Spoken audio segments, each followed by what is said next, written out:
आपने producer mafia के ऊपर बात की। पैनल प्रोड्यूसर माफिया ये एक्सप्लॉइट करता है खवातीन को आने अच्छा। वाले जी कई इंटरव्यूज को एंकर बनाने के वादे करते हैं और उसके लिए बहुत कुछ डिमांड करते हैं, सेक्सुअली हिरास भी करते हैं। 100%।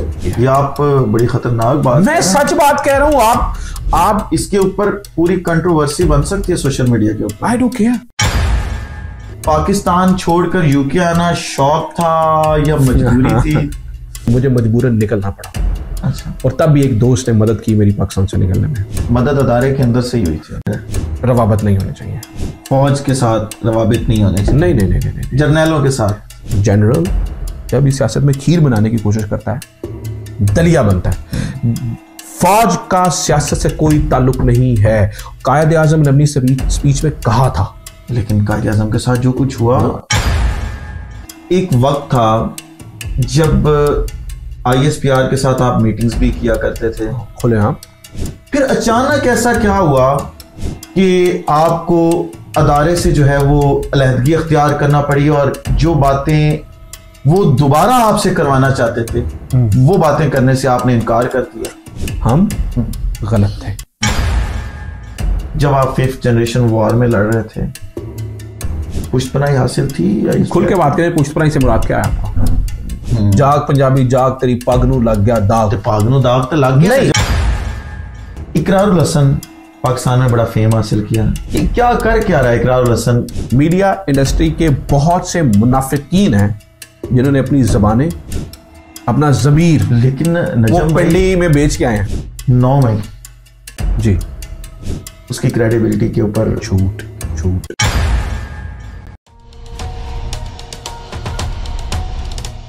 अस्सलाम वालेकुम and welcome to podcast with Razeen Haider मजहर।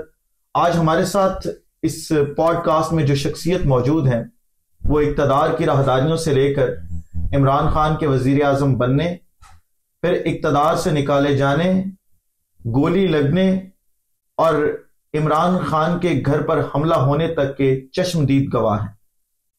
बहुत सी ऐसी बातें जो शायद टीवी पर करना नामुमकिन होती हैं, वो आज हम इनसे इस पॉडकास्ट में करने की कोशिश करेंगे और जानने की कोशिश करेंगे कि ये जो पूरे का पूरा एक वक्त था जिसके ये चश्मदीद गवाह हैं, उसमें क्या कुछ होता रहा और कब, कैसे और क्या हुआ।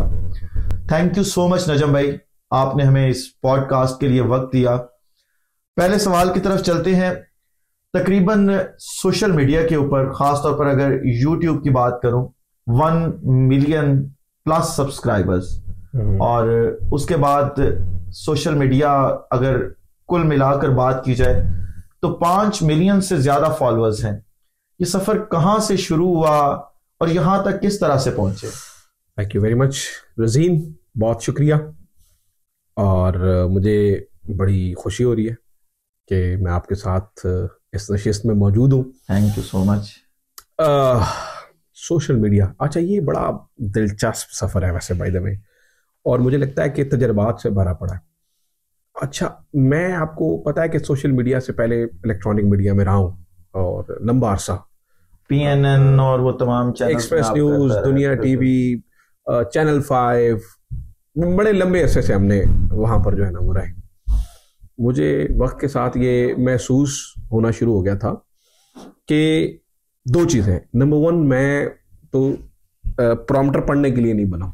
अच्छा, पता नहीं शायद नाज़रीन को अंदाजा हो ना, वो प्रॉम्प्टर पता कैसे, जैसे आपने देखा है वो खबरें पढ़ते होते हैं ना, वही प्रॉम्प्टर जैसे हमारे वज़ीर आज़म शहबाज शरीफ देख के तकरीर करते हैं, तो वो जो आपका न्यूज़ कास्टर जो है, वो न्यूज़ एंकर जो है, वो खबरें पढ़ रहा होता है, वो सामने प्रॉम्प्टर चल रहा होता है, तो वो जो लिखा होता है वैसे ही पढ़ना होता है और उससे एक लफ्ज भी आगे पीछे नहीं हो सकते। ठीक है, तो ये खैर बड़ी कहानी है। नीचे प्रोड्यूसर क्या कहते हैं मीडिया के अंदर, ये प्रोड्यूसर माफिया भी एक बहुत बड़ा माफिया है। बिल्कुल, ये प्रोड्यूसर माफिया, ये भी एक बहुत बड़ा माफिया है। इसके ऊपर अगर आप मुझसे कोई सवाल करेंगे तो मैं आपको इसके ऊपर थोड़ा बताऊंगा भी। बहरहाल, तो मुझे ये पता लग गया था कि यार ये मैं कम से कम इस जो है ना वो प्रॉम्प्टर पढ़ने के लिए तो नहीं बनाऊं। तो मैंने ये सोचा कौन सी ऐसी जगह जहां पर एक्सप्रेस किया जा सकता है। तो ये बड़ी शुरुआती बात है। तब पता है जब आप किसी ऐसे इंडिपेंडेंट प्लेटफॉर्म पे बोलने की कोशिश करते थे तो बहुत सारे लोग कहते थे अच्छा जी ये देखें जी ये आ गए तज्जियाकार बन गए हैं दिस एंड दैट।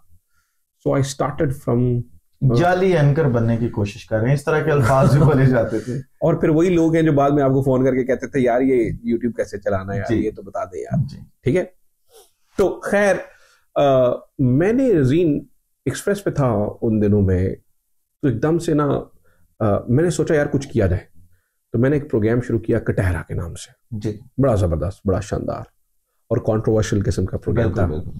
और वो अपनी नौयत का एक मार्केट से हट के प्रोग्राम था, उससे पहले इस तरह का कोई प्रोग्राम नहीं, वो नहीं था, बिल्कुल ऐसे ही। तो मुझे कंट्रोलर न्यूज एक्सप्रेस के होते थे नदीम जमाल साहब, अच्छा, उनकी कॉल आ गई, अबे ये क्या कर रहा है, बंद कर इसे, डिलीट कर सारे। गालबन उनका ताल्लुक कराची से था जी। जब मैं हैरान हो गया, मैंने कहा मुझे एक बात बताएं आप, ये जो पॉलिसी है ये सिर्फ मेरे पे लागू होती है या एक्सप्रेस में कोई भी काम नहीं कर सकता? मैंने कहा बहुत सारे लोग एक्सप्रेस में काम कर रहे हैं, आप ऐसा करें एक नोटिफिकेशन निकालें, आप निकालें नोटिफिकेशन एक, और मैं नहीं करूंगा काम। अब सबके ऊपर पाबंदी लगाएं। पाबंदी तो फिर तमाम के तमाम लोगों पे लगनी चाहिए, टीम पे होनी चाहिए है। तो साहब बड़े जबरदस्त कहते हैं फिर इसके नतायज भुगतने पड़ेंगे। मैंने सोचा यार मैं क्या करूं, एक तरफ नौकरी का खदशा, नौकरी है और नौकरी भी वो रजीन के जो आपको पता है, आप एक्सप्रेस पे आने के लिए लोग तरसते होते थे, जूते के साथ थे जी। और मैं उस जमाने की बात कर रहा हूँ, आज से 5-6 साल अब तो रुल गया ना मीडिया, तो तब खैर बड़ी उसकी थी। तो मैंने कहा जी ओके, मैंने कहा मैं नहीं बंद करूंगा।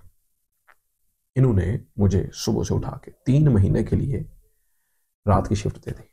अच्छा, 3 महीने मुझे रात का रगड़ा दिया। तब आप रात को प्राउंटर से खबरें पढ़ा कर? प्राउंटर से खबर, न्यूज कास्टर, न्यूज एंकर। अच्छा, मैंने कहा ठीक है, मैंने रात और मेहनत करना शुरू कर दी।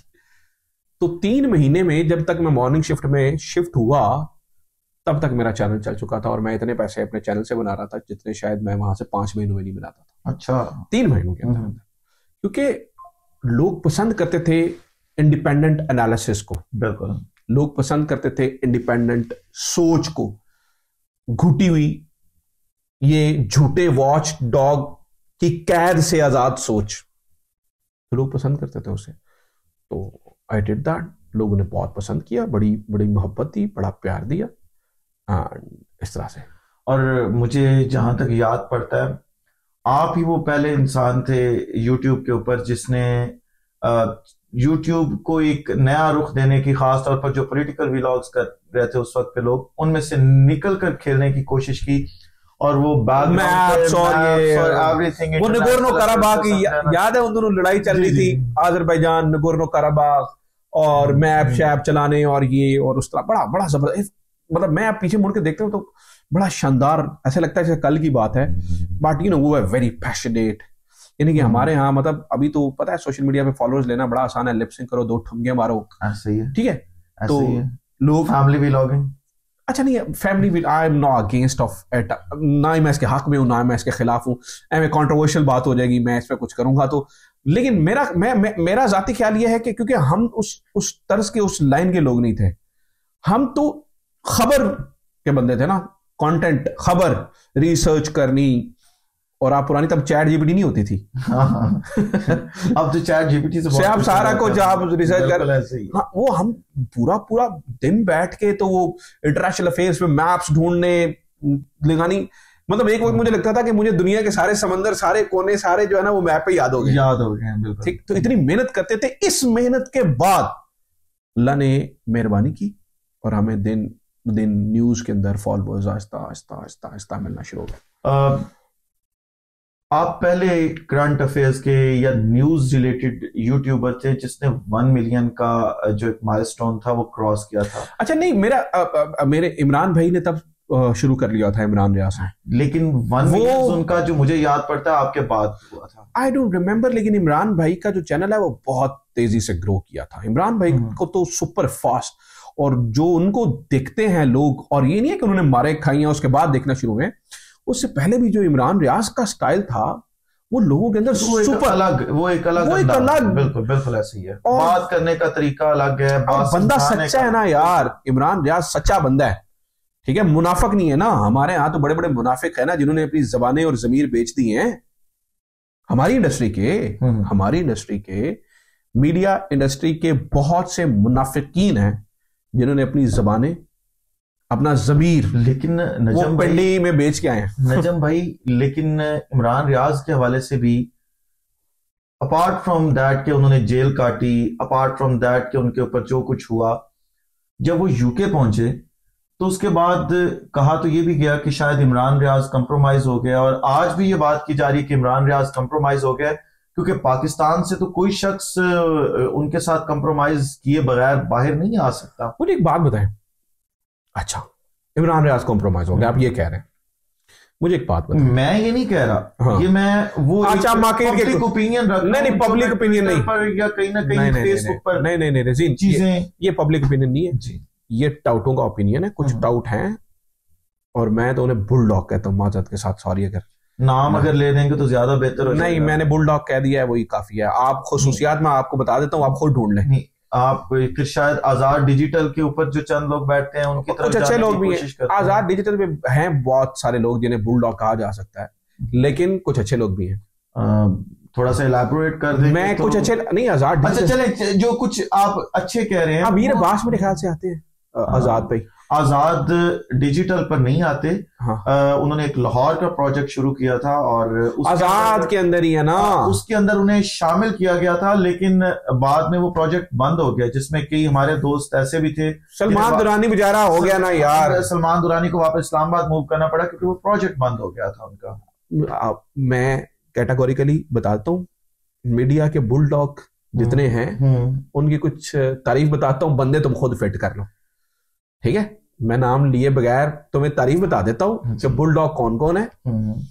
वो बुलडॉग वो है जो हर उस शख्स पे भौंकेगा जो आजाद सोच रखने की बात करेगा। बुलडॉग वो है जो हर उस शख्स के ऊपर भौंकेगा जो पाकिस्तान के आईन की बात करेगा, जो सुप्रीम कोर्ट की बहाली की बात करेगा, जो पाकिस्तान के अंदर आजादी की बात करेगा, जो पाकिस्तान के अंदर आजाद सोच की बात करेगा। अच्छा, मुझे उनके ऊपर भौंकने वाले बुलडॉग खुद ढूंढो। बड़ा लफ्ज इस्तेमाल कर रहे हैं आप उनके लिए बुलडॉग? मैं छोटा लफ्ज इस्तेमाल कर रहा हूं उनके लिए, वो बुलडॉग है। तो इससे बड़ा लफ्ज तो खंजीर भी कह सकता था। ये मेरे ख्याल में बहुत ज्यादा हो जाएगा। नहीं ज्यादा है।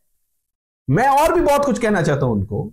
मैंने देखो किसी का नाम नहीं ले रहा, लोग सियाने हैं, नीचे लिख देंगे नाम लेने को तो मैं भी ले सकता हूं। मेरी बात सुने, मैं आपको उनकी तारीफ बता रहा हूं। बहुत सारे मीडिया के अंदर बुलडॉग है और खंजीर है, माजरत के साथ। और मैं डिफरेंस ऑफ ओपिनियन के लोग, बहुत सारे ऐसे ग्रेसफुल लोग भी हैं जो डिफरेंस ऑफ ओपिनियन रखते हैं, बिल्कुल ऐसे रखते हैं, और हम उनके डिफरेंस ऑफ ओपिनियन की कदर करते हैं। अच्छा, थोड़ा सा नजम पे पीछे जाते हैं। आपने प्रोड्यूसर माफिया के ऊपर बात की।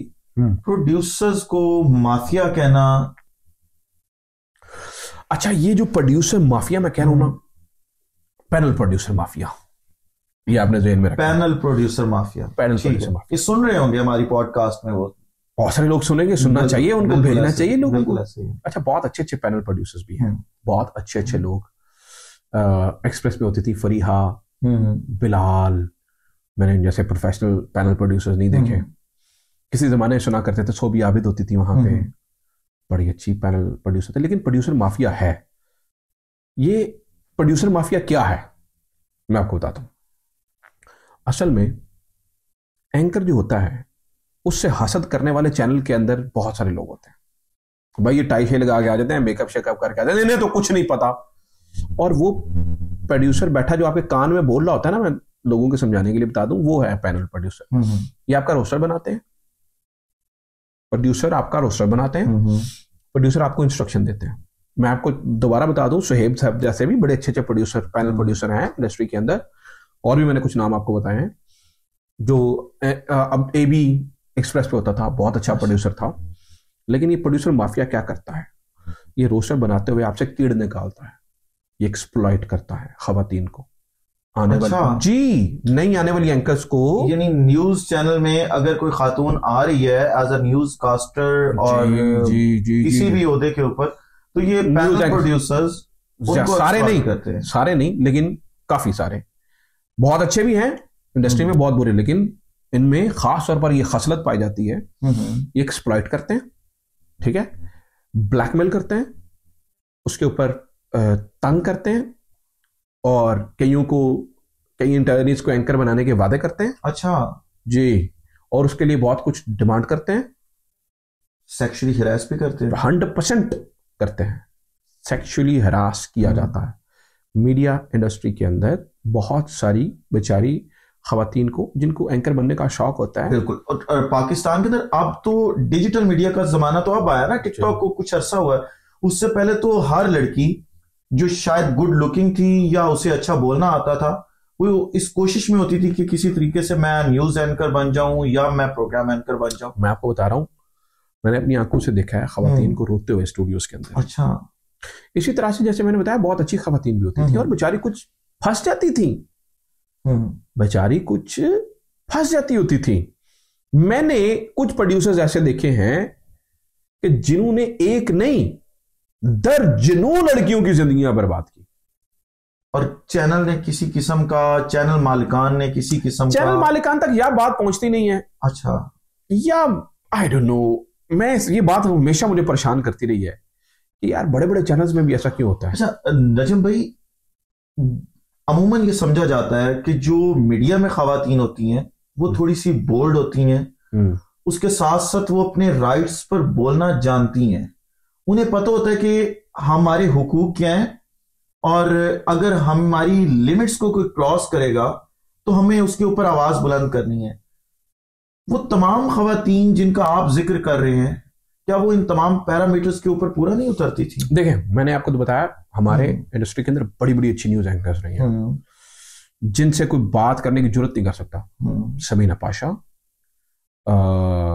हिना आदल, इसके अलावा और बड़े बड़े सारे नाम हैं, बड़े सारे नाम हैं, यानी कि जो मेरे सामने, जो मेरी कुलीग्स रही कुछ, ठीक है, यानी कि उनकी जरूरत नहीं होती थी लोगों की उनसे बात करने, क्योंकि वो स्पेस नहीं देती थी। लेकिन एक बेचारी बच्ची जिसके थोड़े से मसले मसाइल हैं, फंबल्स होते हैं, कभी ठीक नहीं है, उसने ऑन एयर होने के लिए कुछ भी करना है, ठीक है, उनको मैं ये नहीं कह रहा कि सारी ऐसे ही करती थी, लेकिन बहुत सारियों को ये producer mafia, panel producer mafia blackmail करता था, और ये आपस में मिले होते थे और एक दूसरे को बैक करते थे, ठीक है, और इन्होंने बहुत सारी लड़कियों की जिंदगियों को बर्बाद किया। ये आप बड़ी खतरनाक बात, मैं सच बात कह रहा हूं। आप इसके ऊपर पूरी कंट्रोवर्सी बन सकती है सोशल मीडिया के ऊपर। I don't care.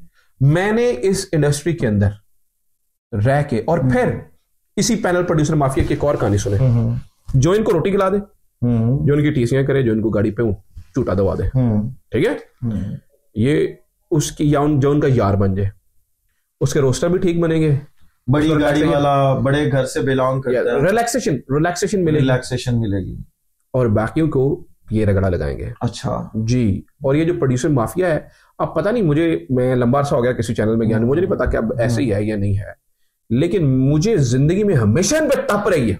अच्छा। हमेशा तप रही है कि यार ये कैसे आप एक्सप्लॉइट कर सकते हैं। ये छोटी चीज नहीं है नजम भाई, ये बहुत बड़ी चीज है जिसके ऊपर शायद हमारे मुआशरे ने अब तक पर्दा डाल के रखा है।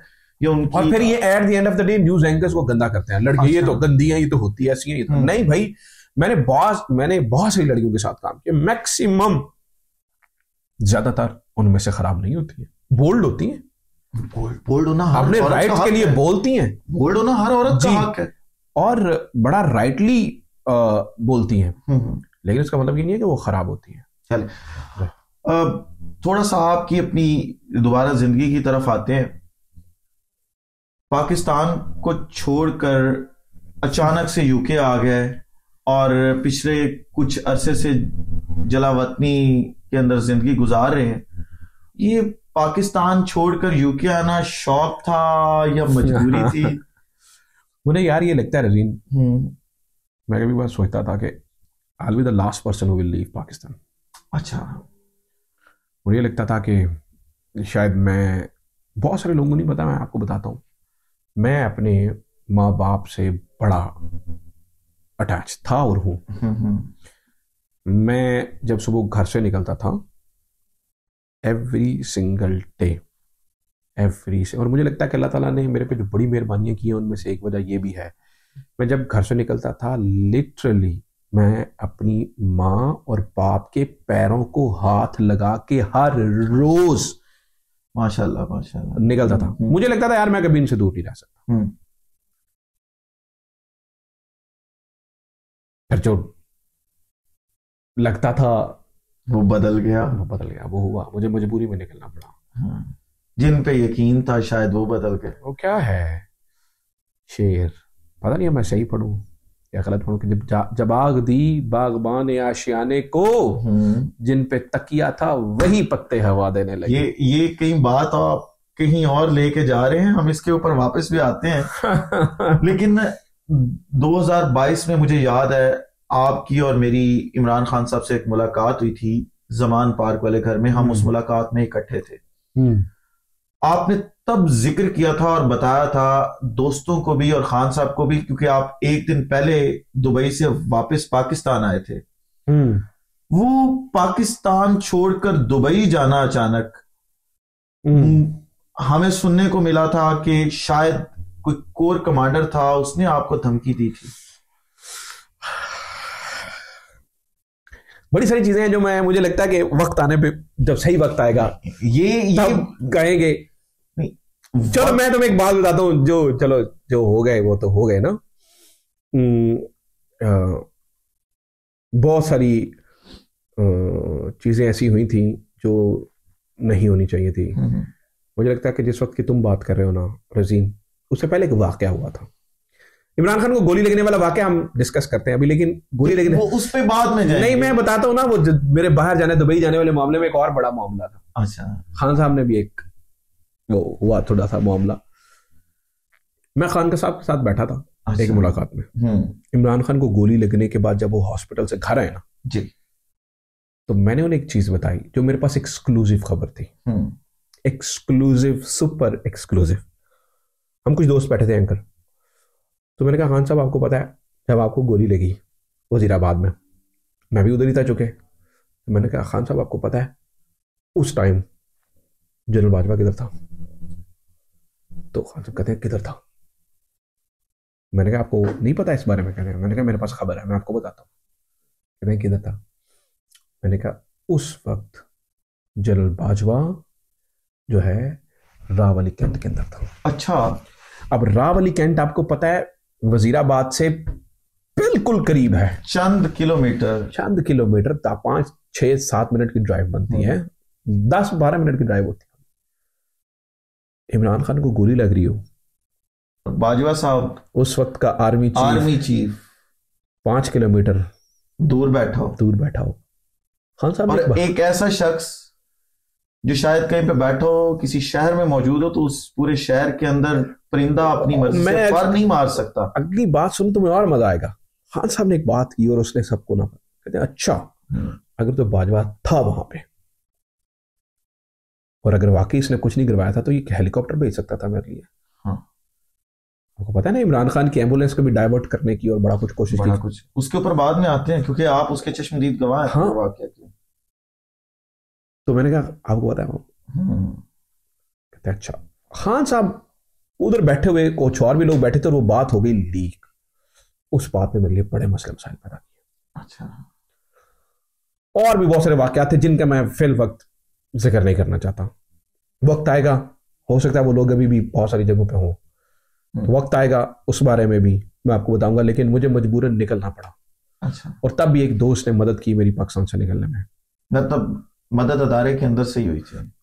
पता नहीं, लेकिन मैं पाकिस्तान से गया। 29 नवंबर को बाजवा साहब रिटायर्ड होते हैं, 30 नवंबर को मैं दोबारा पाकिस्तान में आ गया। तब बाजवा एस्टैब्लिशमेंट से आपको खतरा था, आसिम मुनीर एस्टैब्लिशमेंट से आपको खतरा नहीं था? आसिम मुनीर साहब तब तो वो बिल्कुल नए नए थे ना। अच्छा। उनसे तो कोई उस टाइम प्रॉब्लम नहीं थी, बल्कि हम तो सारे बड़े उस टाइम होपफुल थे, चलो चेंज आएगा, चीजें ठीक होंगी। लेकिन चीजें वर्स्ट हुई। चीजें बहुत वर्स्ट हुई, चीजें हद से ज्यादा वर्स्ट हुई। बाजवा कहता था मेरे सामने, खान साहब ने कहा, खान साहब ने मेरे सामने ये बात की कि बाजवा मुझे क्या गया, जो मेरे बाद आएगा ना वो मेरे से भी 10 गुना आगे होगा। अच्छा। ये कहा खान साहब ने। सब बहुत सारे लोग चश्मदीद गवाह हैं इस बात के, बहुत सारे लोग इस बात के चश्मदीद गवाह हैं कि मेरे बाद जो आएगा वो मुझसे ज्यादा खतरनाक हो। जी, मुझसे डील कर लो, अभी भी वक्त है। ये मुझे नहीं पता कि उन्होंने कहा कि इक़्तिदार से निकाले जाने के बाद भी डील की ऑफर्स तो की थी, लेकिन मुझे नहीं पता कि उन्होंने बाजवा साहब, लेकिन मुझे ये पता है कि इमरान खान साहब ने ये कहा। अच्छा। कि जनरल बाजवा ने मुझे बताया कि मेरे बाद जो आएगा वो मुझसे भी कई गुना खतरनाक होगा। देखो, हमारा फौज से मसला नहीं है, मेरा फौज से बिल्कुल कतई मसला नहीं है। मुझे एस्टेब्लिशमेंट की कुछ पॉलिसीज पे से मसला है, और मैं समझता हूँ कि डेमोक्रेसी तो जर्नल बनाते हैं ना। बिल्कुल, जो भी बनाता है खुल के बात करने से डरते हैं। मैं बिल्कुल नहीं डरता होता तो इस वक्त पाकिस्तान में बैठा होता। फिर कहें ना, मैं, हाँ जी, तो फिर कहें तो बिल्कुल जर्नलों से मसला है। उन जर्नैलों से मसला है मुझे, लो मैं तुम्हें खुल के कह रहा हूँ, कैटेगोरिकली कह रहा हूँ, मुझे उन जर्नैलों से मसला है जो पाकिस्तान में डेमोक्रेसी की सरबुलंदी नहीं चाहते हैं। अच्छा, उनसे मसला है। अच्छा, मेरी बात सुनो, जर्नल अभी भी हैं जो डेमोक्रेसी की सरबुलंदी चाहते हैं। रजीन, इदारे में ऐसे लोग जरूर मौजूद होंगे, ज्यादा होंगे। आवाज बुलंद अभी तक क्यों नहीं? आई डोंट नो, पता नहीं क्या मसला है। मैंने सच्ची बात बताऊं, मौत का डर नहीं, आई डोंट नो, मैं रोजगार जाने का मुझे नहीं पता। मैं तुम्हें एक बात बताता हूँ, डीएचए का प्लॉट, आई डोंट नो, मैं उसकी, अच्छा मैं तुम्हें दो चीजें तुमने मिक्स कर दी, मैं तुम दोनों का जवाब देता हूँ।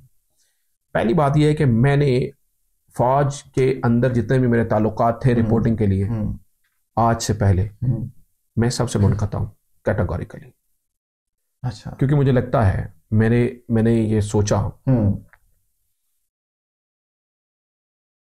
कि नहीं होना चाहिए, ये रवाबत नहीं होनी चाहिए, फौज के साथ रवाबित नहीं होने चाहिए। नहीं, जर्नैलों के साथ आप रिपोर्टिंग के लिए, अच्छा, जो आपको खबरें अंदर से मिलती थी, और जो मुझे नहीं पता अंदर क्या चल रहा है, मुझे नहीं पता कौन किसके साथ है, मुझे नहीं पता जर्नल खड़े हो रहे हैं नहीं खड़े हो रहे, मुझे कुछ नहीं पता, क्योंकि मैं रिपोर्ट ही नहीं कर रहा उस इदारे को।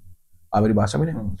दूसरी बात जो आपने की ना रिश्तेदारों वाली, एक बात याद रखना रजीन, मैं अगेन कह रहा हूं कि मुझे फौज से मोहब्बत है, हर शख्स को फौज से मोहब्बत है। मेरा प्रॉब्लम सिर्फ है यह है कि हमें तो मुतालिया पाकिस्तान में बचपन से पढ़ाया ही गया था, फौज कोई बहुत बड़ी चीज है। नहीं, मैं ये कहता हूँ फौज से मुझे मोहब्बत है, लेकिन मैं कहता हूँ फौज को बैरकों में होना चाहिए, फौज को ऐवानों में नहीं होना चाहिए। फौज को ऐवानों में, इक़्तिदार के जनरल, मेरे ख्याल से हारून रशीद साहब कहते हैं, जनरल जब भी सियासत में खीर बनाने की कोशिश करता है दलिया बनता है। जनरल जब भी सियासत में खीर बनाने की कोशिश करता है दलिया बनता है। फौज का सियासत से कोई ताल्लुक नहीं है। कायद आजम ने अपनी स्पीच में कहा था, लेकिन कायद आजम के साथ जो कुछ हुआ, अच्छा मैं बात है, आपने चूंकि मेरे रिश्तेदारों की बात की, मैं उसको कंप्लीट करना चाहता हूं ताकि सनद रहे और बवक्त जरूरत काम आ सके। मैं ये कहता हूं, जो बंदा फौज की वर्दी पहनता है उसकी सबसे पहली मोहब्बत और वफादारी फौज से है। फौज से है या पाकिस्तान से? पाकिस्तान, फौज पाकिस्तान की है यार। देखो यार रजीम, देखो मैं ना चीजों को गड़बड़ नहीं करता, मैं बड़ा कैटेगोरिकली, एक बड़ा मेरा वाज़े मौक़िफ़ है। मुझे मेरी फौज से मोहब्बत है, लेकिन मुझे उन जर्नैलों की पॉलिसियों से इख्तलाफ है और रहेगा जो डेमोक्रेसी की सरबुलंदी नहीं चाहते हैं। फौज पाकिस्तान की मुहाफिज है, लेकिन फौज पाकिस्तान के कानून बनाने वाली नहीं है। मुझे कानून बनाने का इख्तियार पार्लियामेंट के पास है, ये बात है। इम्प्लीमेंट का काम करने का एग्जीक्यूटिव के पास है। मुझे फौज से मोहब्बत है, इंस्टीट्यूशंस की जो एक power of separation of power है, आप उसके ऊपर बिलीव? 100% फौजियों को बैरकों में होना चाहिए, फौज को बैरक्स में होना चाहिए, उनका पॉलिसी बनाने में काम नहीं होना चाहिए। ये हमारा जो आइन कहता है ना, मैं तो उसके बाद मुताबिक बात कर रहा हूं। अगर आपने मेरे के बाद गद्दारी के पर्चे दर्ज कराना है तो आइन फाड़ दे, आइन में लिखा है ये। अच्छा, ये आइन कहता है। आइन तो फिर बहुत सी चीजें कहता है जिसके ऊपर हम इम्प्लीमेंट कहीं ना कहीं नहीं कर रहे। आइन तो टटे खूह में डाल दिया ना हमने, आइन का तो हमने बड़ा गर्क कर दिया आइन का। आइन दी तो गाली छाड़ दे जी, ठीक है, खैर इस पे। अच्छा, एक वक्त था जब आईएसपीआर के साथ आप मीटिंग्स भी किया करते थे खुले। हाँ, आईएसपीआर का जो नैरेटिव था खास तौर पर 5th जनरेशन वॉर वाला, हाँ भारत के खिलाफ, वो भी आप लड़ा करते थे जी। भारत में आपका चैनल बंद भी हुआ जी, हुआ। फिर आप एक लंबा अरसा आईएसपीआर के साथ कनेक्टेड रहे।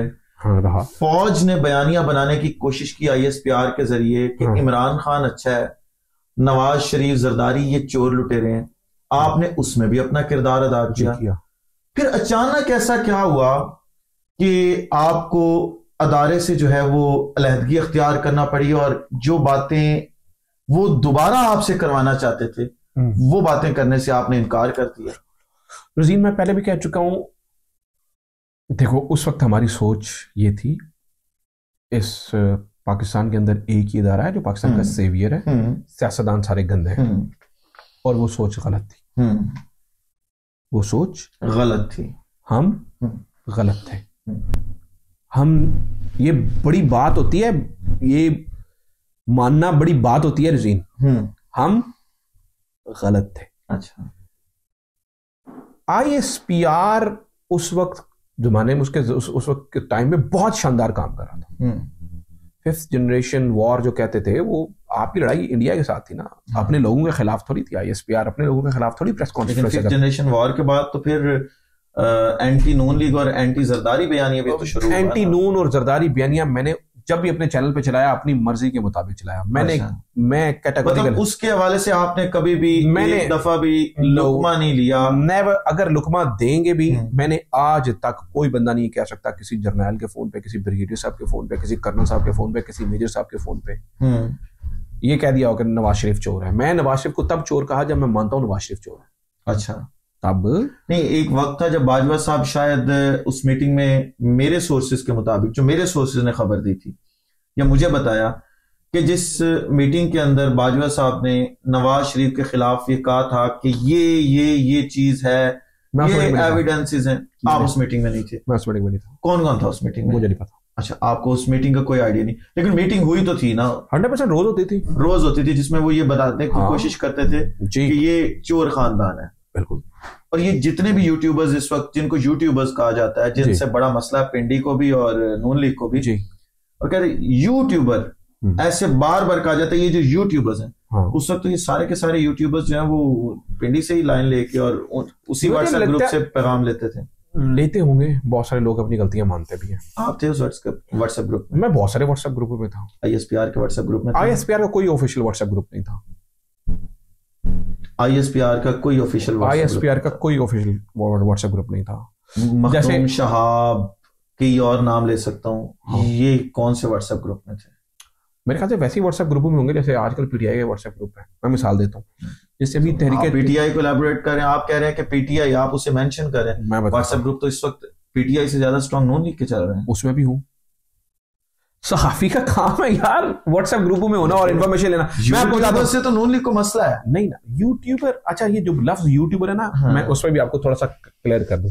यूट्यूब पर जो तो खबरों के लिए कर रहे हैं वो तमगा है। टीवी में बैठे हुए भोंपू नहीं है हम, कि जिनकी जबानों को कंट्रोल करवाया जा सके। हम टीवी में बैठे हुए वो लोग नहीं है जो नौकरी के लिए सेनेट की कमेटी पे कहे अपॉलॉजीज, अनकंडीशनल अपॉलॉजीज। सोच समझ के बोलते हैं और जो कहते हैं उस पर खड़े रहते हैं। जबानों को कुंद नहीं करवाया जा सकता हमारे। अच्छा, जो आप व्हाट्सएप ग्रुप की बात कर रहे हैं, पीटीआई के बहुत सारे व्हाट्सएप ग्रुप है, नून लीग के व्हाट्सएप ग्रुप है, ये खुद आपको बहुत जर्नलिस्ट को ऐड करते हैं उसमें, इन्होंने इन्फॉर्मेशन देनी होती है।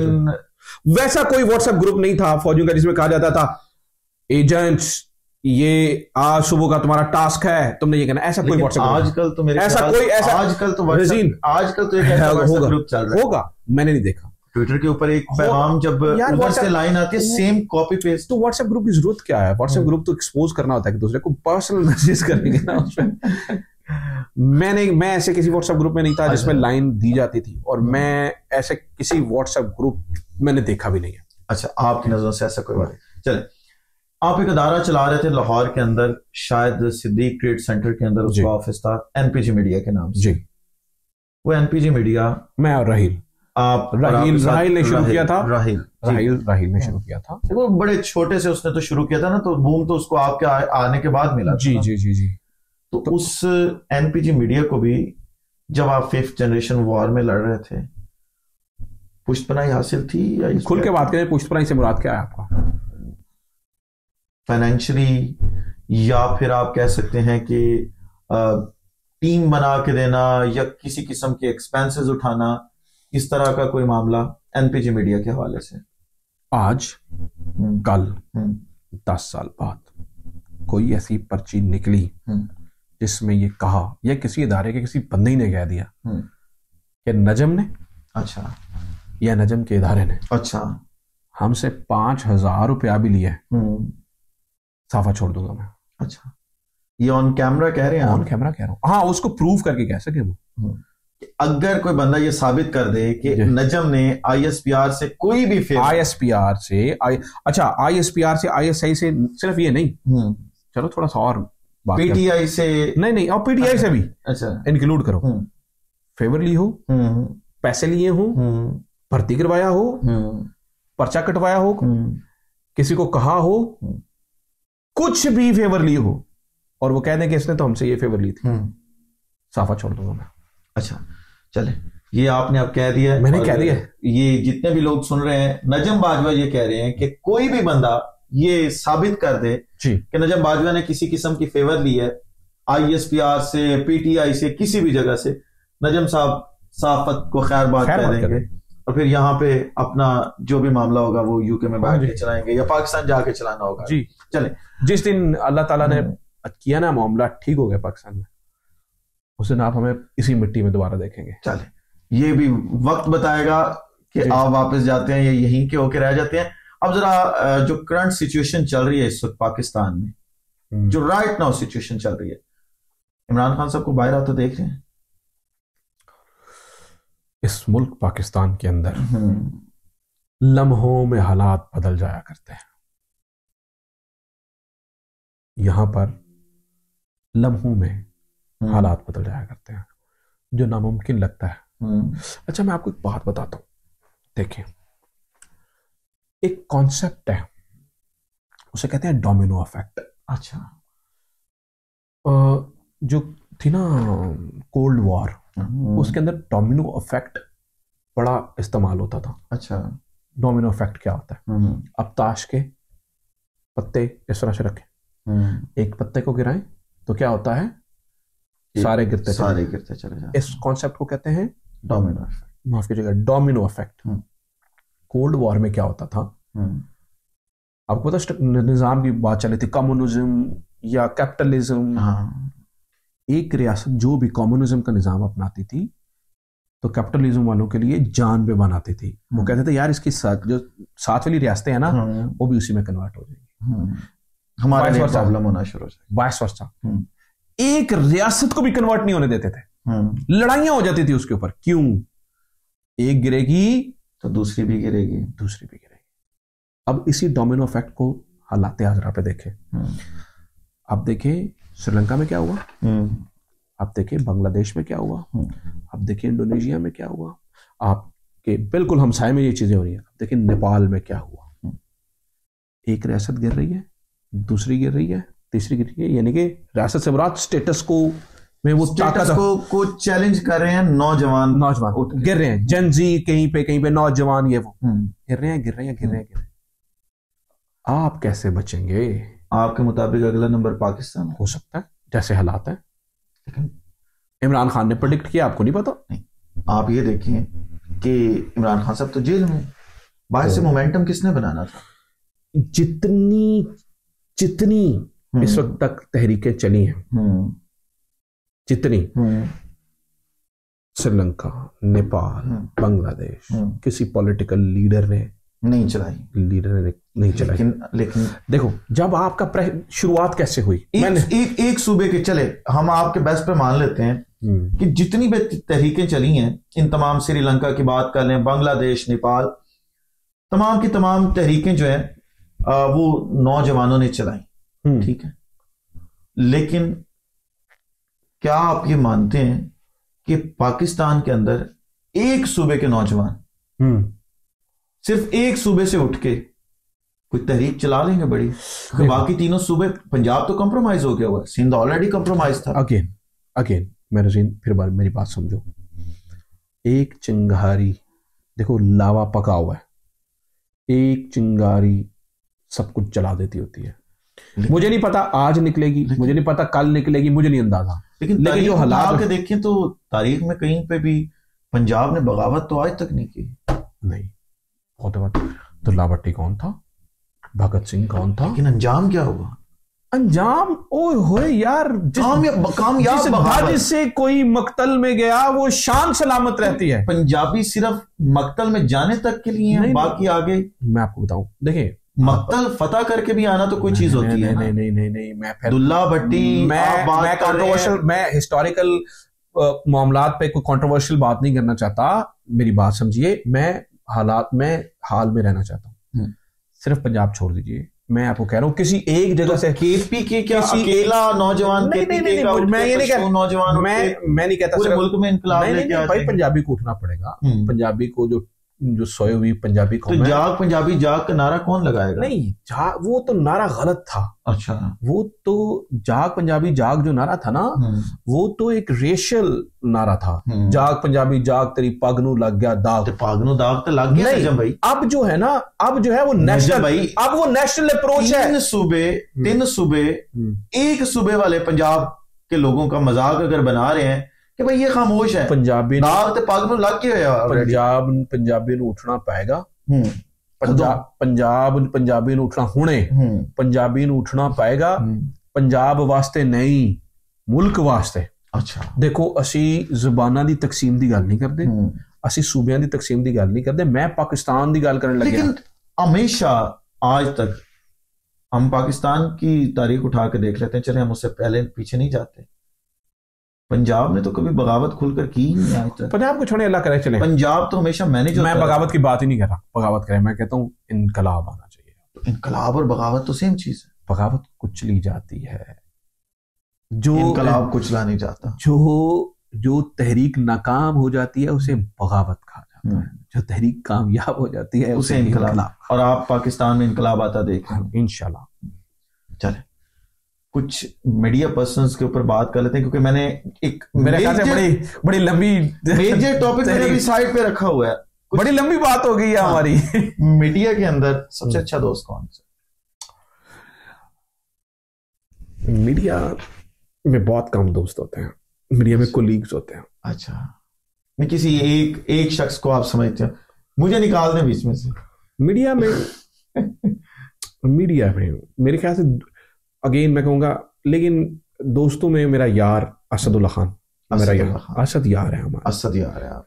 असद यार है। हाँ। अभी फोन मिलाएंगे तो उठा लेगा? अभी पाकिस्तान में टाइम देखो क्या नहीं, अगर आप असद को कोई स्टोरी कहें कि भाई ये स्टोरी तूने करनी है, असद अपने सहाफती असूलों पर कभी कॉम्प्रोमाइज नहीं करेगा किसी भी सूरत के अंदर। दोस्ती साइड पे नहीं, हर चीज साइड पे दोस्ती। सहाफी देखो, फेवर तो दोस्ती में यही मैं नहीं असद।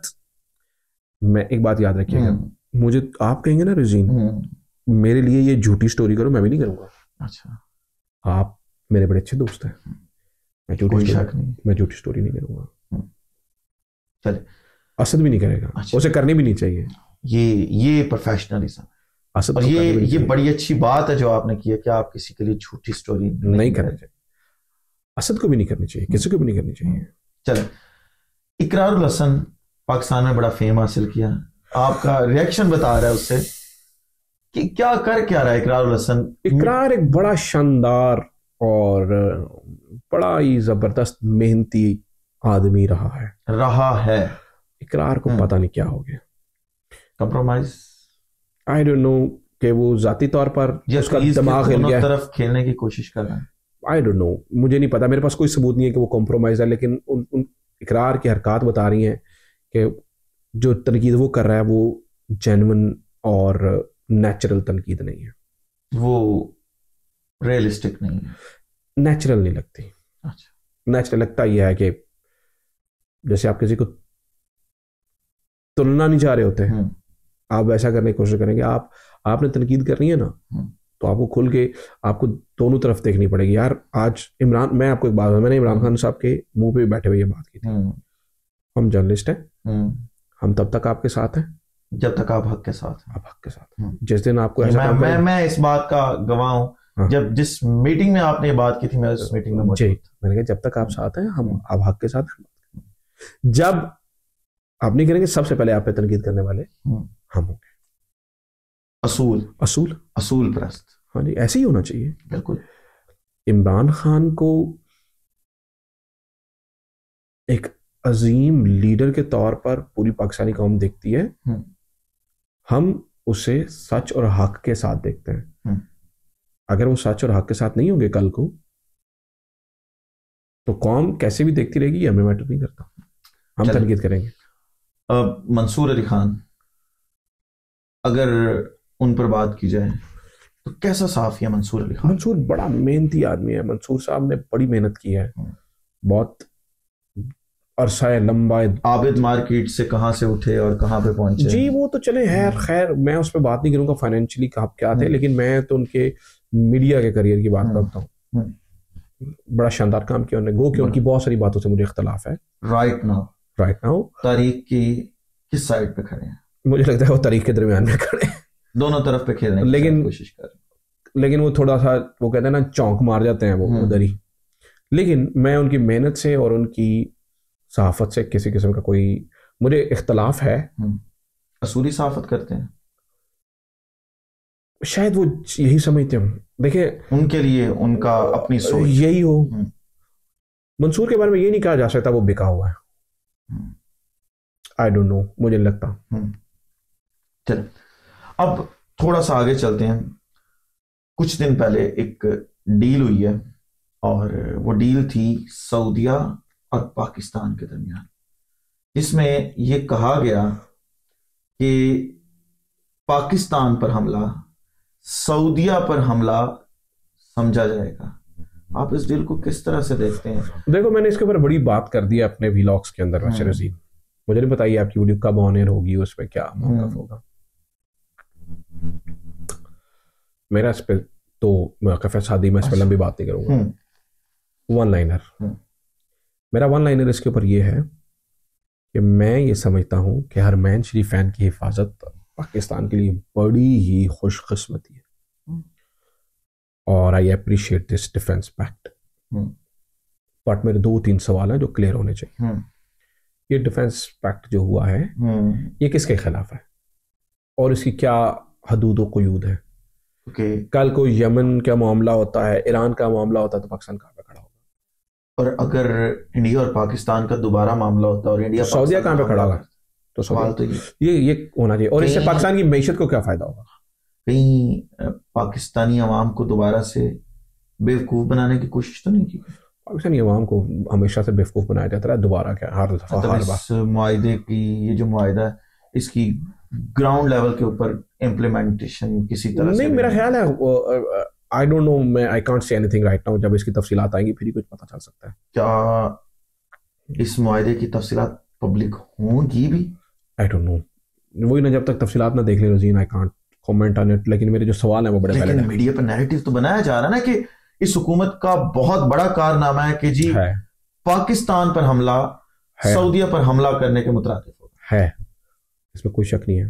पाकिस्तानी वज़ीर आज़म को जो भी है, झूठा वज़ीर आज़म है, लेकिन जो प्रोटोकॉल मिला है माजी में उसकी मिसाल नहीं मिलती। प्रोटोकॉल कहीं इंडिया और अमेरिका का जो इस वक्त तनाज़ा चल रहा है उसके तनाज़ों में तो नहीं मिल रहा कि पाकिस्तान के ऊपर इस वक्त जो है वो अमेरिका को, मुझे नहीं लगता, हाईलाइट करने की कोशिश की जा रही है। मुझे नहीं लगता है अमेरिका को ये बहुत पसंद आया होगा मुआहिदा, मुआहिदे से हट के। जब से जनरल आसिम मुनीर साहब गए अमेरिका, उसके बाद से जो कुछ हो रहा है, तो कहा तो ये जा रहा है ना कि अमेरिका की तरफ से ही हर चीज ऑपरेट की जा रही है। ये इसका अभी थोड़ा वक्त और दीजिए, बहुत सारी चीजें खुलेगी। मुझे लगता है कि अमेरिका का इसमें कुछ खुलेगा। अब आखिरी 3 सवाल आपसे करने हैं, 2 इमरान खान साहब के हवाले से, एक ही सवाल करें। 3 सवाल करूंगा, 2 इमरान खान साहब के हवाले से, एक आपके हवाले से। ओके। जिंदगी में मोहब्बत की है? हर इंसान को मोहब्बत होती कितनी मोहब्बतें की हैं जिंदगी। यार मैं एक शादीशुदा इंसान हूँ, शादीशुदा इंसान, और मैंने जहाँ मोहब्बत की मेरी शादी होगी। अच्छा, उसके अलावा जिंदगी में कोई अफेयर, कोई महबूबा नहीं? मेरा नहीं ख्याल कि मेरा कोई आपका अफेयर नहीं हो, ख्याल? कोई ऐसा रहा हो, अच्छा, या कोई ऐसी चीज हो, अगर होती तो पब्लिक हो जाती है। आपको पता है जितना बड़ा हमने पंगा लिया हुआ था वो बड़ा अगर इन फ्यूचर कोई चीज पब्लिक हो जाती है ऐसी तो AI होगी। ये बहाना नया नहीं, हर शख्स को मिल गया कि AI होगी। नहीं, ये बहाना नहीं। अच्छा चल, जिस रात इमरान खान साहब के घर जमान पार्क में हमला हुआ है, उस रात आप वहां पे मौजूद थे? जी मैं था, रात नहीं दिन में हुआ था। दिन में, और वो रात भी पूरी हमले में गुजर गई थी, जिसमें वो रक्स भी होता रहा और हमने देखा। मेरे ख्याल से आप भी उधर ही थे। नहीं, मैं उस वक्त, मुझे बताने वालों ने पहले बता दिया था कि भाई तुम्हारे लिए सेफ जगह नहीं, लेकिन मैं उधर ही था। हाँ, उधर ही था। बहुत कुछ हुआ उस दिन। अच्छा, उस दिन जो तमाशे वहां पे लगे हैं, उस दिन ये अंदाजा हो गया था मुझे कि इस मुल्क में अब कानून और आइन मर चुका है। अच्छा, मेरे सामने इन्होंने अपने से 2 क्लाशनकोफ एक गार्ड के कमरे से निकाली, खुद साख्ता, जिस तरह से शायद लाल मस्जिद का ऑपरेशन किया खुद नहीं, लाल मस्जिद का ऑपरेशन छोड़े, कहा तो जाता है ना। नहीं, वो लाल मस्जिद का ऑपरेशन मुझे तो लगता है CCD का हालिया किरदार आप लगा रहे हैं। CCD तो नहीं, लाल मस्जिद का ऑपरेशन तो मैं फिर वो कंट्रोवर्शियल बात कर दूंगा उसके ऊपर। मुझे तो लगता है कि ये जो अभी मौलवी वहां पे अंदर मौजूद है उसके खिलाफ भी ऑपरेशन होना चाहिए। अच्छा, ठीक है, वो भी बड़ा, लेकिन खैर वो मतलब मौलाना अब्दुल अजीज के खिलाफ, वो अब्दुल अजीज गाजी के खिलाफ आप कह रहे हैं कि लाल मस्जिद में ऑपरेशन होना चाहिए राइट नाउ। अभी पता नहीं हालात वहां पे कैसे हैं, वहां पे उनके पास कितने हथियार, आई डोंट नो, बट है मौजूदगी, बातचीत है, नहीं होनी चाहिए मुझे नहीं पता, लेकिन मुझे ये पता है कि जिस तरह से वो आकर रियासत को धमकाते हैं, उधर कोई नहीं बोलता। बहुत कुछ चल रहा है, आप देखें उधर कोई नहीं बोलता। रजीन, वो बंदा क्लैशनकोफ लेके आता है, धमका के चला जाता है, उधर कोई नहीं बोलता। आपके लिए इमरान खान दहशतगर्द है, काला झंडा लगा के वो तकरीरें करता है, उस पर कोई नहीं बोलता इमरान खान दहशतगर्द है। बहुत बड़ी बात कर रहे हैं आप शायद जो कानून नाफिज करने वाले अदारे हैं उनकी मौजूदगी पे सवालिया निशान उठा रहे हैं। मैं सवालिया निशान क्या, मैं तो पूरा सवाल कर रहा हूं। ड्रामेबाजी है, पखंडबाजी है। शायद आप उधर पकड़े ना उसको। आपको ये लगता है या आपके सोर्सेज को ये लगता है कि अंदर कुछ ना कुछ आज भी मौजूद है? आई डोंट नो, मैंने इसके ऊपर स्टोरी पे काम नहीं किया, मैंने तो कुछ वीडियोस देखी हैं रजीन, अच्छा, जिसमें वो धमकाते हुए नजर आते हैं, और आप उनको लिंक कर रहे हैं कि पीछे कुछ ना कुछ ऐसा है जिसके ऊपर वो इतनी बड़ी बात कर। भाई उस बंदे के खिलाफ ऑपरेशन नहीं हो रहा है, या उस बंदे को पकड़ा नहीं जा रहा है, इस बंदा आपको क्लैशनकोफ लेके देता है, वो घूमता फिरता नजर आता है, गालियां देता हुआ नजर आता है, तो लगता है ना कि वो फिर वो रियासत से ज्यादा तगड़ा है। चले, इमरान खान साहब का आप घर की बात कर रहे थे कि आपने 2 क्लैशनकोफ हैं जी, रोला पड़ गया जी, निकल आई बंदूकें, निकल आने के बाद में वो कुछ भी नहीं। फिर जी पेट्रोल बम इन्होंने हमारे सामने पकड़ा वहां से। अच्छा, पेट्रोल बम पता किसमें? प्लास्टिक की बोतल में। जिंदगी में कोई बना ही नहीं सकता शायद प्लास्टिक की बोतल। तो मैं कहता हूँ कि यूके की अंदर भी टेक्नोलॉजी इंपोर्ट होनी चाहिए, या कहीं ना कहीं बाइक के मुल्कों के लोगों को भी वो नहीं यार, यूके के तो आप इसे साइड पे रखे, अल्लाह माफ करें। आप पाकिस्तान की बात करें। अच्छा, प्लास्टिक की बोतल में अफसोस पेट्रोल बम बन गया, अफसोस।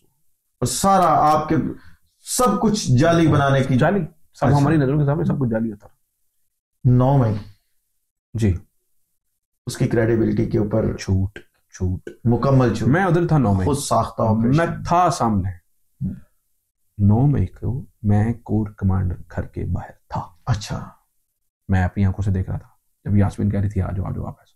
उधर 80% लोग कह रहे थे ये लोग हमारे नहीं है। मतलब वो मॉब, वो हर चीज, कोई भी अंदर नहीं था। वो जो धमाके हो रहे थे, मैं कह रहा था अल्लाह माफ करिए, केड़ा धमाका खेस मवाद लोग अंदर लेके गए हैं। अच्छा, धमाके हो रहे थे प्रॉपर, मतलब सब कुछ खुद डिजाइन किया गया। आई डोंट नो, लेकिन मुझे लगता है पीटीआई ने नहीं किया। वो कुछ लोग कह रहे हैं कि फास्ट ट्रैक ऑपरेशन था। हो सकता है, क्योंकि बहुत वो लोग पीटीआई उस वक्त कहते थे कि हमारे लोग नहीं, और वो लग भी नहीं रहा था पीटीआई के लोग। पता नहीं कहां से आए थे, मुझे नहीं पता किसने किया। पीटीआई ने नहीं किया, पता नहीं है, या खुलकर नाम नहीं लेना, पता नहीं किसने किया, क्योंकि मैं वो बात करूंगा जो जिसका सबूत मेरे सामने हो। इमरान खान कहते हैं ये फौज ने करवाया, और फौज किसी भी किस्म का सबूत देने से अभी तक तो नाकाम। इमरान खान कहते हैं 9 मई की मुझे मैंने जो देखा, मुझे लगा ये लोग पीटीआई के नहीं है। अच्छा, कुछ लोग तमाशा देखने पीटीआई के भी अंदर गए। जाहिर बात है, हम बतौर कौम तमाशाई कौम, वो गए हैं देखने। मैं नहीं गया अंदर, मैं बाहर ही खड़ा था। अगर अंदर जाते तो शायद आज पता नहीं क्या होता, लेकिन मैं अंदर आपको ये लगता है कि एक फॉल्स फ्लैग ऑपरेशन था लगता है। अब पता नहीं किसने किया, मुझे नहीं पता, लेकिन पीटीआई ने किया। उसका सबसे बड़ा बेनिफिट तो पूरी जमात को रगड़ दिया जी, और जो जो बयान देता गया उनको छोड़ते गए। आपके खिलाफ भी इस तरह की कुछ इल्जामात थे जिस पर आप पर सख्ती की? मुझ पर बहुत सख्तियां की गई। आपसे बयान लेने की कोशिश नहीं की गई? यार रजीन बहुत कुछ हुआ, मैं कह रहा हूँ मैं वक्त का इंतजार करूंगा, अभी नहीं बोलूंगा। एक वक्त आने पे बहुत कुछ किताब शिताब लिख रहे हैं जिसमें लिखेंगे आप, let it be a surprise, इंतजार wait for the right time. चल आखिरी चीज के ऊपर आते हैं, और वो था वजीराबाद के अंदर इमरान खान साहब पर गोली लगना। हमने देखा कि एक लीडर को भरे मजमे में सरे बाजार गोली मार दी। आखिरी सवाल है ये आखिरी सवाल होगा। वो वाकया आपने अपनी आंखों से देखा, और फिर वो एम्बुलेंस वाला वाकया भी देखा कि किस तरह से एम्बुलेंस को ड्रैग करने की कोशिश की गई, रास्ते से हटाने की कोशिश की गई। तो ये बड़ा लंबा चौड़ा वाकया है, मैं ये तो अब ऑडियंस को तो बताना पड़ेगा ना। मैं उस दिन मुझे मुशर्रत चीमा साहबा की कॉल आई, अच्छा, कि नजम आ जाओ। मैं खान साहब के साथ मैंने रिक्वेस्ट डाली हुई थी कि खान साहब से मेरा इंटरव्यू करवा दें। उन्होंने कहा आ जाओ वजीराबाद में। हम वजीराबाद में चले गए। खान साहब आए, काले कपड़े उन्होंने पहने हुए थे। अच्छा। और मैं ऊपर था, लोग फूल बरसा रहे थे, मुख्तसर करूं। अच्छा। ख़वातीन छतों पर चढ़ी थी, मैंने देखते ही अंदाजा हो गया मुझे, मैंने कहा दिस इज नॉट सेफ। तो छतों पे लोग चढ़े हुए हैं, हालात ही नहीं लग रहे थे सेफ होने, यानी हर चीज अनसिक्योर थी उस दिन। हाँ जी, इमरान खान की सिक्योरिटी फुल प्रूफ नहीं थी, पीटीआई की गवर्नमेंट थी पंजाब में। अच्छा, परवेज इलाही वज़ीर आला थे, लेकिन चीजें सिक्योर नहीं लग रही थी। और फिर आपको पता है वो जो टीपीओ गुजरात का किरदार था उस टाइम, जैसे बंदा आया उसकी वीडियो भी आ गई और जैसे था। अच्छा। मैं मियां असलम इकबाल के साथ खड़ा था, इंटरव्यू किया मैंने करके नीचे आया हूँ, और आके मैं मियां साहब को बता रहा हूँ मियां साहब यही होगा। अच्छा, वो जो आपका आखिरी क्लिप था जो कंटेनर पे आखिरी गालबन मैंने आखिरी इंटरव्यू किया है, और उसके बाद ठा हो गई, फायर हुए हैं प्रॉपर। अच्छा। मियां साहब कितने क्यों है, इतने में किसी ने आवाज ही खान को गोली लग गई।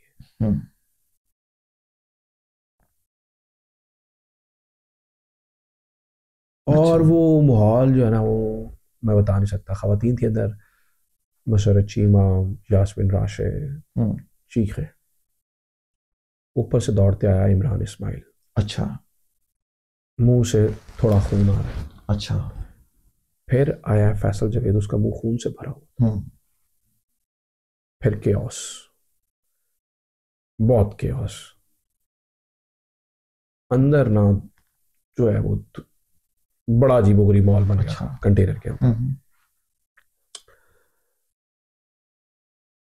मुझे लगता है कि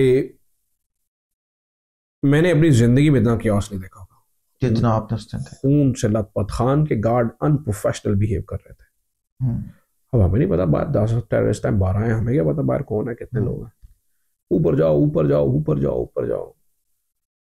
खैर किस्सा मुख्तसर, खान को मुदस्सर मछियाना और ये उठो लोग उठा के ले आए। मैंने खान को देखा दूर से, मैंने कहा बच गया खान।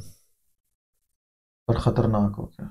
मैंने कहा बच गया खान, क्योंकि खान जो है ना, वो उस लम्हे में भी उसकी जो एक हैबत थी, उसकी पर्सनालिटी का एक ऑरा है, वो कायम था। लोग चीख रहे थे, वो कह रहा था हौसला हौसला हौसला। फिर मैं खान के कमरे में था सामने, जब उसे लाके लटाया गया।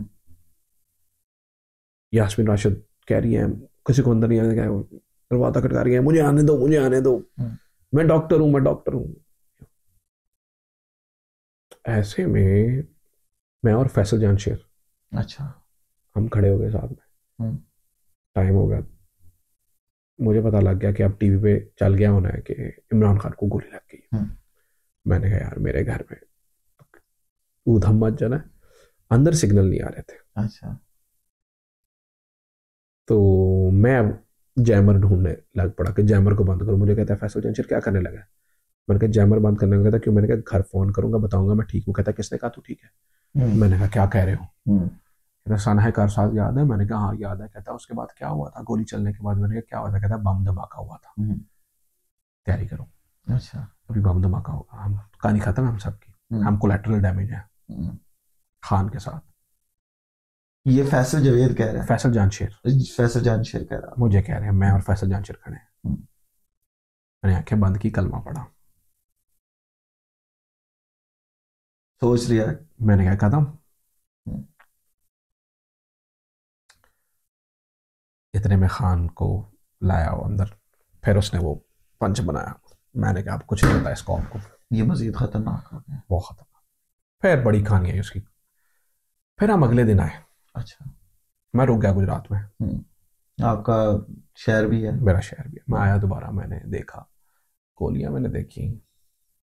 आपने फिर वो पूरा स्कैन किया? मैंने कहा ये एक तरफ से गोली नहीं है। फिर मैंने सारे कैमरों की, जो वहां पे डीएसएनजी के कैमरे थे, जो वीडियोस नहीं चलाई थी चैनल्स ने, वो सारी निकाली, मैंने उस पर वीडियो कर दी।